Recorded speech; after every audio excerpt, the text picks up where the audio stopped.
Hey guys, I want to do a little review. Haven't done one yet, but I got a couple modifications that I would like to share with you.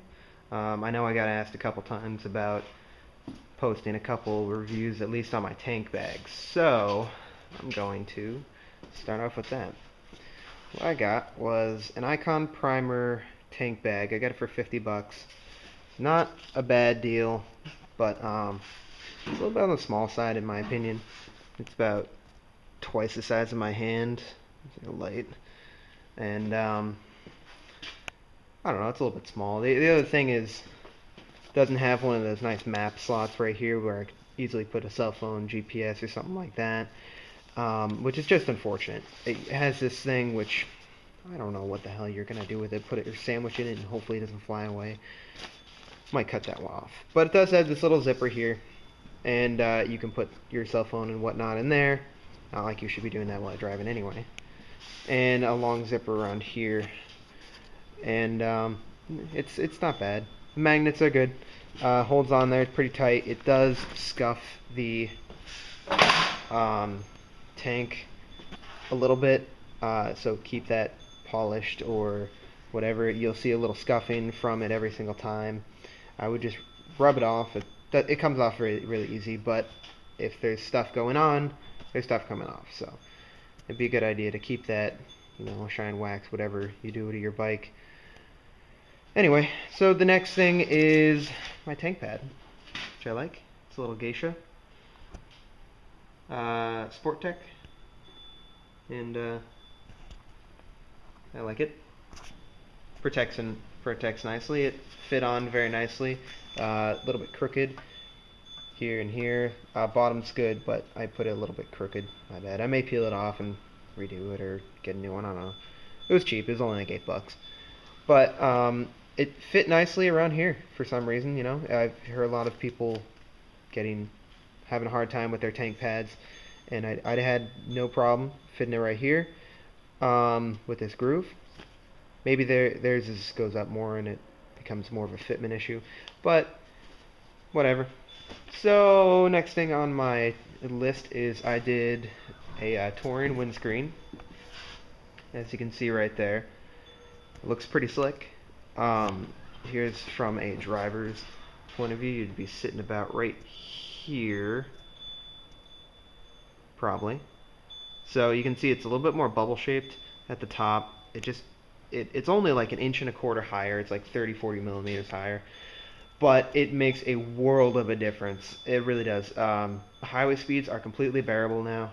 Not so much as like one of those giant ass windscreens you find on touring bikes, but it's nice looking. It does its job very well. Completely worth the money, and it doesn't take away from the looks. If you're looking at the bike from a side angle, it looks a little bit taller, but not too bad. And if you like to talk, if you're one of those guys, you don't have to talk as much. I like riding in upright position. Ironic, I have a sport bike, but this makes it okay for an upright position. Not awesome. If you have, I'm 5'6", 140 pounds. If you're about my height, you're probably good with sitting up straight or fairly straight, maybe leaning a little bit forward. If you're any taller, you're probably gonna have to crouch down a little bit, but not a lot. You're not gonna be hugging the tank like you were before, which is very, very nice in my opinion. Sometimes it's nice to ride like that, but it's also kind of annoying at the same time. So the next thing is I did a bunch of electrical work. I did these Hotgrips. I have the model number right here. Let's see. Hotgrips model number 475. There you go. Maybe you can get it right there. 475875. It's made for a 7/8 bar, and it's 4 3/4 inch long. So they weren't too bad wiring. It took me a little while because I've never done grips before. I've done them on the ones where you just blow off the ends and slide new ones on, which these are actually like that. But they're slightly different because I had to experiment with the glue. you had to use a lot of glue on these. Because these work on a principle where they don't heat up the bar, they heat up your grip. They have ribs on the inside here, and so there's less contact area between your grip and the bar itself. So I end up using a crap ton of glue. Maybe I didn't have to, maybe I just had to let it dry longer, but it didn't seem like it was sticking enough for what I wanted. And I know these aren't going to come off unless they burn out, which they claim that they have a no burnout heating element that will never burn out or something like that. They're really easy to wire. Like I said, they have two wires on them. You cannot decide which one's a wrong wire. One of them's a ground, one of them's not. There's no backwards, forwards. It's one-way wiring either way. So they fit pretty nicely around the bar. This one, as you can see, I don't have like any gap there and a little gap there. However, on the other side, the right side, I left a gap there, which is on purpose because it only goes that far because of the twist throttle. But on here, I have a big gap. So I'm not sure why that is. But because of OCD, I'll be fixing that soon. I have new bar ends coming. They're just simple bar ends with a couple ribs here and there, a little angled. Anyway, I'll do a review on them later. The inside of this I could machine down a little bit to let it fit tighter. Not sure what I'm going to do about that yet, but I will be fixing that. These things, don't be afraid to heat them up.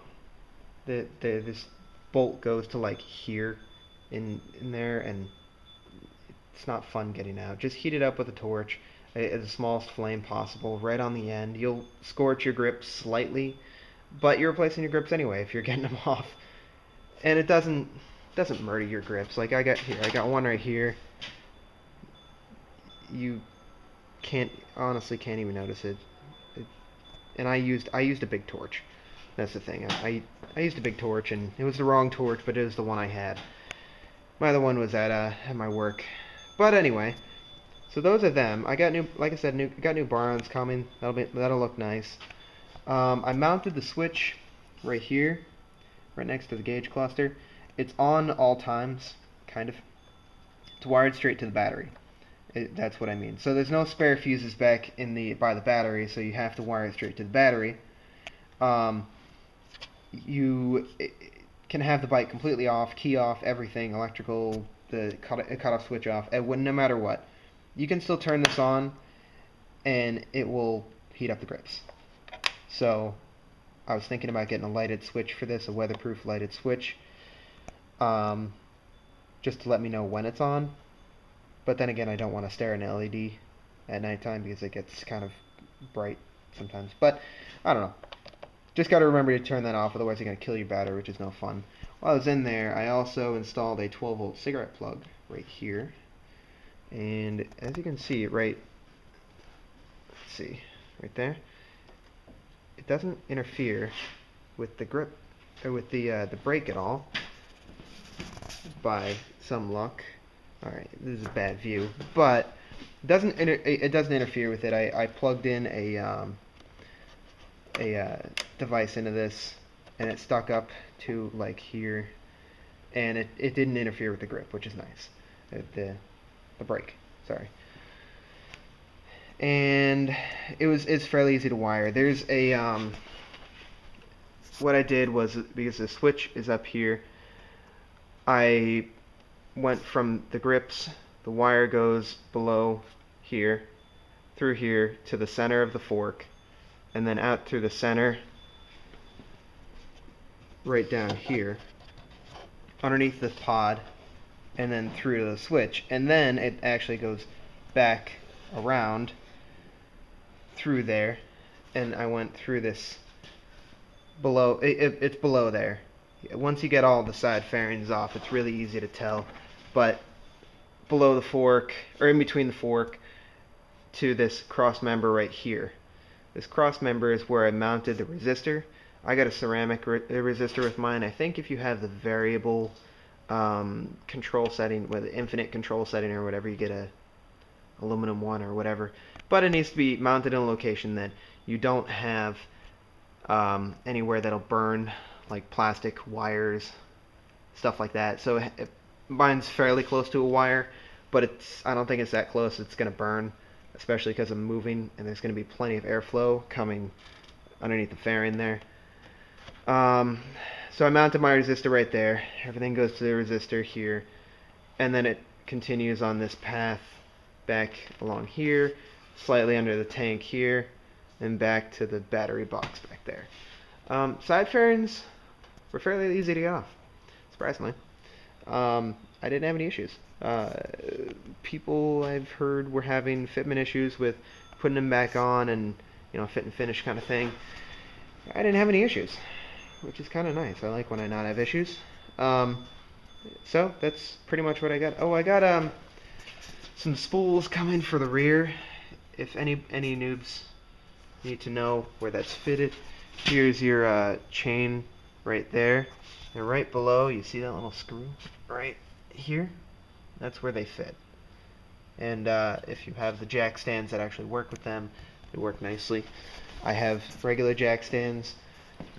Let's see. You can see them right here. And they just operate on the principle of here's the rear one. You can see a little L shape fits underneath the fork.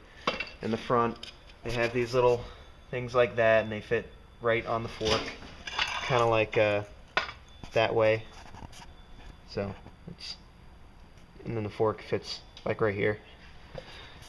But they work nicely. They're nice. I just bought them offline for like $50. They were cheap, easy, good. They're not bad. I might upgrade at some point to those ones for the spools, but probably not anytime soon. So I think that is the consensus with my bike and my modifications for the moment. However, I would like to say it's pretty fun. This is my scooter. I got a Piaggio Fly 150. And this was, I got before, hard to see in here. I got this before my bike. Not that long before. I wanted a little commuting scooter, and then I found the 2013 Ninja, and I just fell in love with it. But I did a lot of modification to this. It's 150 cc's, put an 180 cc big bore kit in it, new variator, clutch kit, put on little cargo shit everywhere. I have that, a top box, I have a saddlebag somewhere. New idle jet in the carburetor. All sorts of cool stuff with this. This is just my fun scooter, I think, at this point. Pop wheelies with, and if I ever need to carry anything, really. That's the thing about scooters. They're economical. They're really nice. In a sense that there's plenty of storage. There's huge storage underneath the seat. And plus I have the rear trunk now, and that little, maybe you can see it better, this little box I mounted right there myself. I got that from like Vents Auto Parts or something like that, Auto Part International, and that's good. Oh yeah, and I got a new exhaust on there, performance exhaust, Sato. But anyway, take care guys, hope you like the review. I'll post some more pretty soon on the bar ends and spools, so take care.